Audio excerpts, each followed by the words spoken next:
How to edit Picsart text. In this video, I'm going to show you how you can make changes and edit text in Picsart. First of all, here in the middle, tap on this plus icon.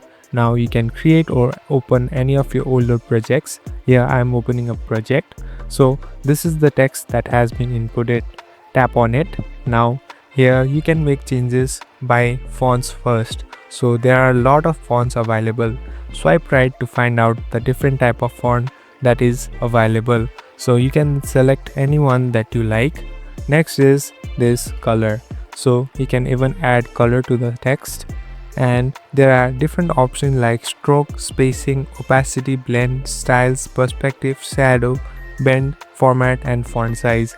So you can customize the text however you like. So play with the fonts, play with the styles and create your own text. Thank you for watching this video. I hope this video helps you.